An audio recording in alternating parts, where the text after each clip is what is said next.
All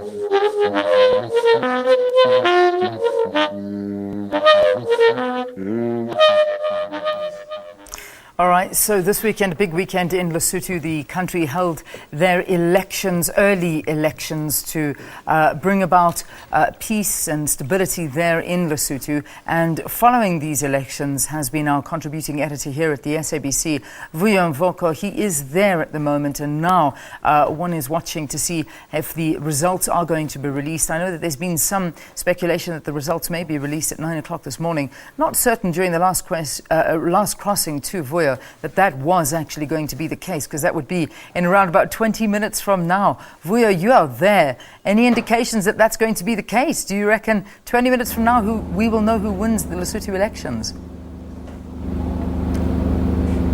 Certainly not, Leanne, that's without a doubt. I doubt if we'll get final election results today at all. At the earliest, we're looking at tomorrow. It could go to Thursday even. So there is, in 20 minutes time, what's going to happen is the results center right behind me, the door you see behind me, that's the door to the results center.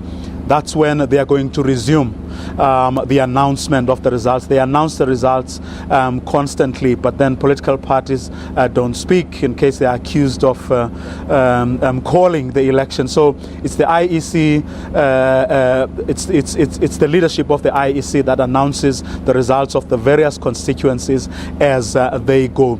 But from what someone told us a short while ago, they are around 50 now, 50 constituencies. Remember, there's 80 constituencies together, but do remember also that there is then the proportional representation part, which then depends on how, in other words, parties are going to win, or party candidates will win constituencies, but depending on a party's strong showing, that's how the allocation of the constituent seats, a proportional representation seats happens as well. So there's a tabulation there that can be a bit complicated at times, because you can find that parties that have a lot of parties that have won a lot of constituencies sometimes end up getting less in the proportional representations. It's a bit of a culture. It's a bit of a complicated thing, but it's also part of the game, because at the end of it all, the number of seats a party gets will depend on both whether you win constituencies, but also how you fare even in constituencies where you may have lost. The last time we sort of spoke and had a look at the counting, there were about 35 constituencies. You say now there are about 50 constituencies, and Lesotho Prime Minister Tom Tabane's All Basotho Convention looked like it was leading at that point. At this point, is that still the picture that's coming out of these polls? It's still pretty much the picture, we are told, Leanne, except say DC is fast catching up. You will remember that DC is a party, the Social Democrats, that are led by former Lesotho Prime Minister Mosisili. Now, in the last election, they did poll the highest number of votes that a party could muster, except they didn't get an outright majority. And when they tried to negotiate a coalition government, the first people they had to go to was the LCD. Now, the LCD was a party that they broke away from. In fact, the wounds were still fresh, because they had parted ways literally months earlier. So they couldn't find one another at all. So Mr. Mosisili's party, the LCD, then ended up being the opposition, and that's when Mr. Metsing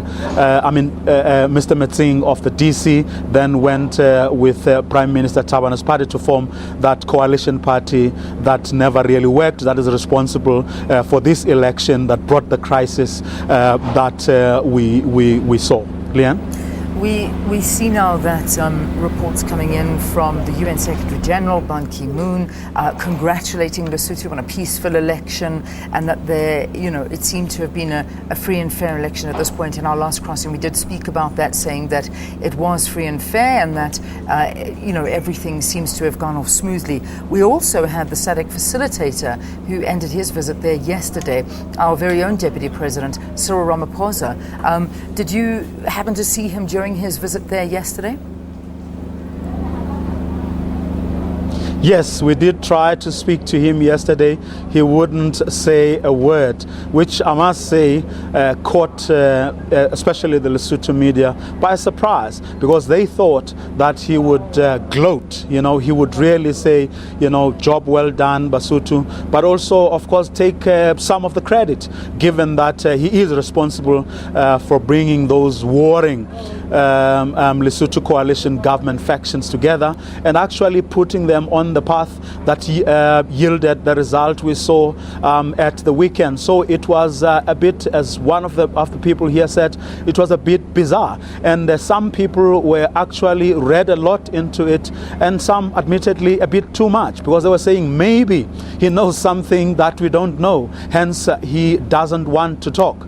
But then again, from what we are picking up from the SADC observer mission, the Commonwealth observer mission, as well as the African Union observer mission, Saturday went without any incident, and no one seems to think that any of the parties, but also the other stakeholders in this election, will have an issue to raise come the final result. He is expected back in the country on Wednesday, though, on the 4th. I would imagine by then everything will be out, the results will be in, and there will be a lot more to talk about when he does arrive back in Lesotho then. Well, certainly. I mean, there are still outstanding issues. Remember, there are issues that could not be resolved. Yes, he is coming back on Wednesday, and we were guaranteed an interview on Wednesday as soon as he gets back, because remember, there is still the outstanding issues, as you saw in the piece that Yolisa did.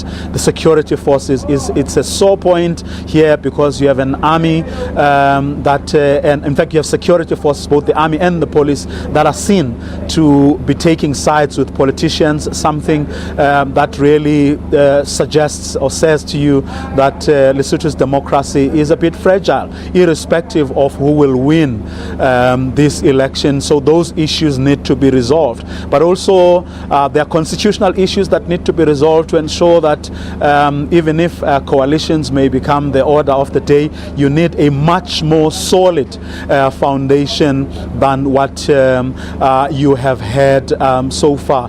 But also beyond that, I mean, Lesotho has to work. They have an economy to build. They have unity to forge, even though they may still belong to various political parties and schools of thought. They need to build a country, and they need to build it fast. They have a very powerful neighbor in South Africa that wants to invest in this country, but also whose security in so many ways, water chief among those. So South Africa does have interest, and it wants those things to continue. You also have the business community. On our way here last week, I sat next to a business person, a person who runs a South African business that is operating here, who said that in the past 2 years, everything literally came to a standstill. So you cannot afford, a small economy like Lesotho cannot afford a day without things being normal. So a lot of work needs to happen. So the sooner these results are announced, the sooner the coalitions are formed. If that's the way this country is going to go, the better for everyone. Leanne? Vuyo Mvoko, thank you very, very much for talking to us here on the program, and of course for covering those elections so closely.